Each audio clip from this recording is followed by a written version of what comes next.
Hello students, my name is Professor Sonia Bajaj, Head of Department Computer Science and Engineering from GH Raisoni University, Saikheda. In today's module, we will discuss about programming Firebird using Arduino IDE. Arduino IDE is a cross-platform in which the functions are written in C and C++.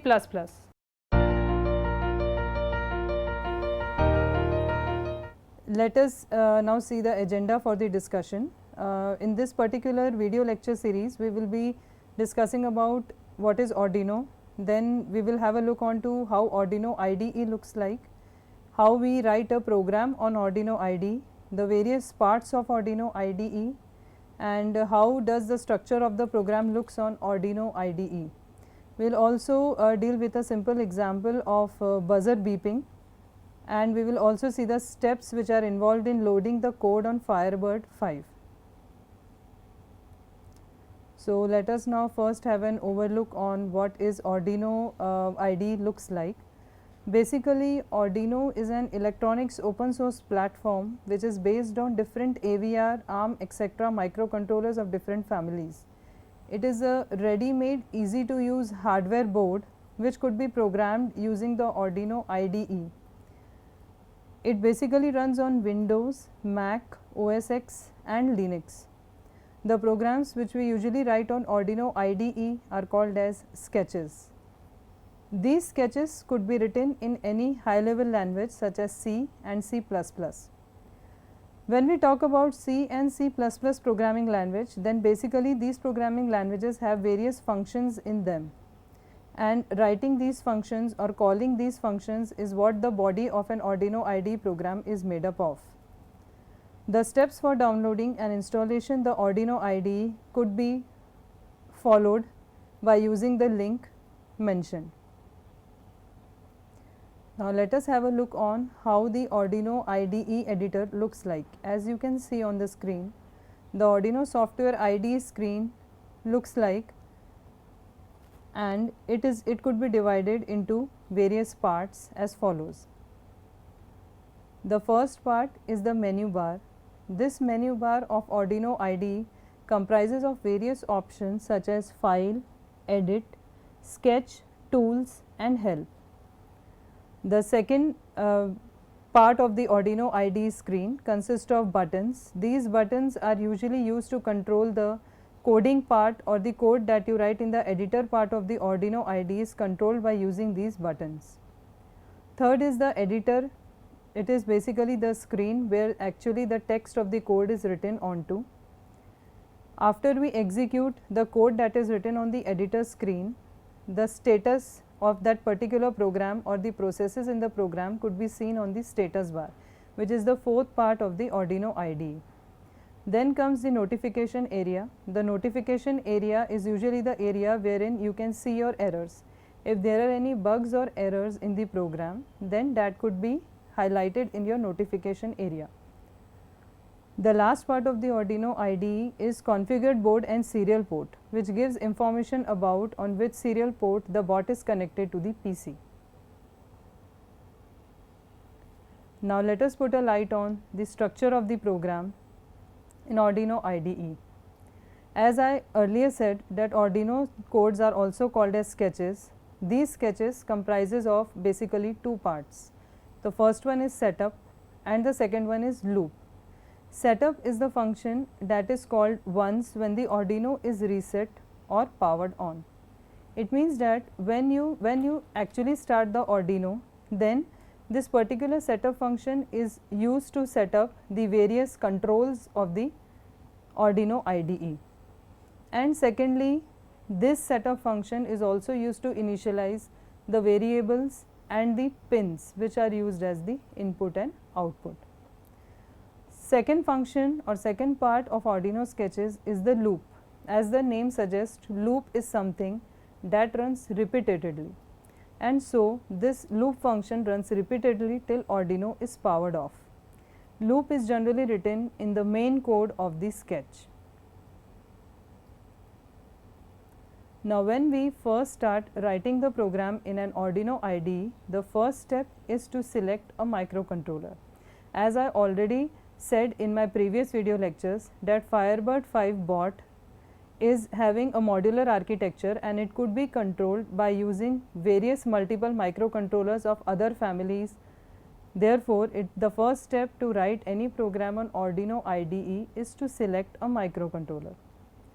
To select the microcontroller for which the program has to be written, the various steps are: first, you need to go to menu, then you need to select tools. From tools, then you select the board. It could be Arduino Mega or Mega 2560. As I said, Arduino 2560 is the master board. Therefore, here on the screen you can see that I have selected Arduino Mega 2560 as the master microcontroller. After selection of the microcontroller, now we need to interface the various pins.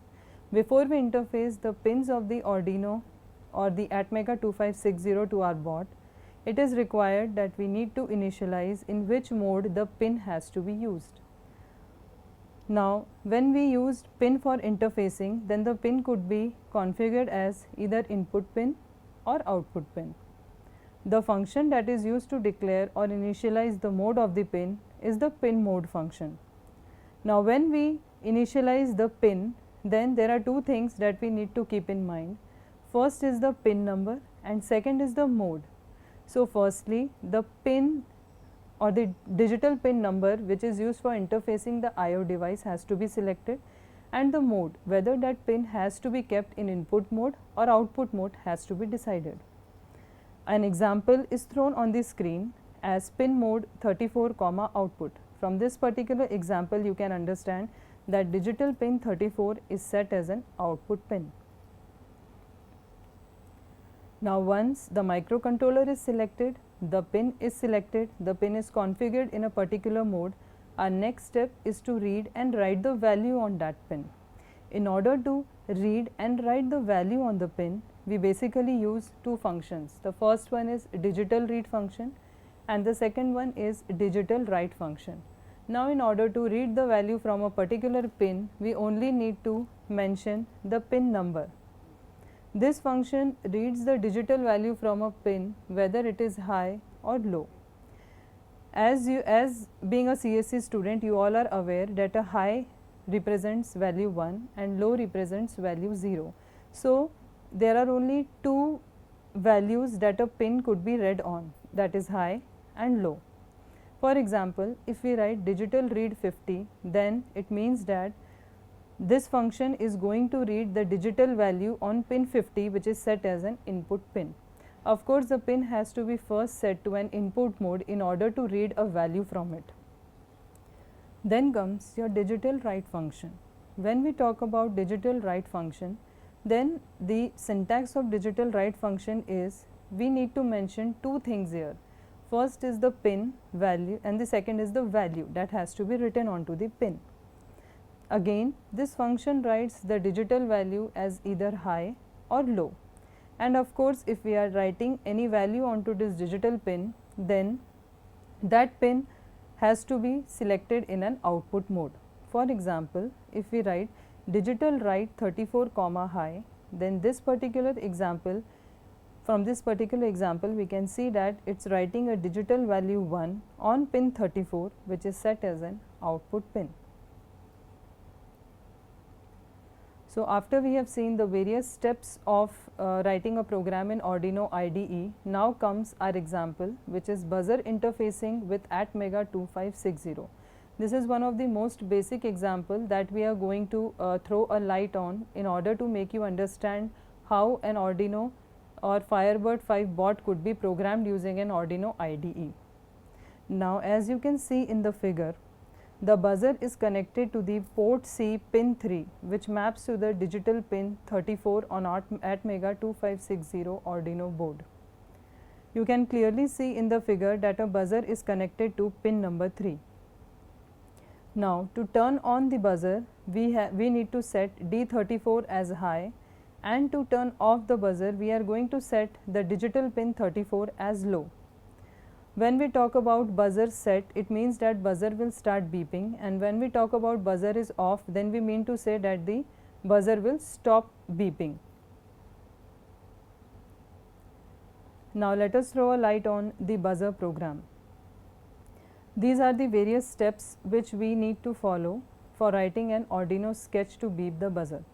The very first step is to configure digital pin 34. As I had discussed with you in the previous slide, that first we need to select a microcontroller, then we need to select the pin, then we need to select the mode of the pin, and lastly we need to configure that pin as in input mode or in an output mode. So the very first step to write this particular Arduino sketch is to configure the digital pin of port C as output. For this we use the command as pin mode 34, output. Again, our next step is to turn the buzzer on. So to set the buzzer, we need to set pin number D34 as high. For this we write a command as digital write 34, high. Now to turn off the buzzer, we need to set D34 pin low. For this the command written is digital write 34, low. Now let us have a look on the program snippet. This is particularly a program which is written in Arduino IDE to configure your buzzer. So the first part of the program comprises of pin configuration, in which the buzzer is connected to the digital pin 34. And in this particular snippet, what we have done is we have initialized that particular pin as 34. You can see I have also written the comments in front of the program to make it easy for you to understand.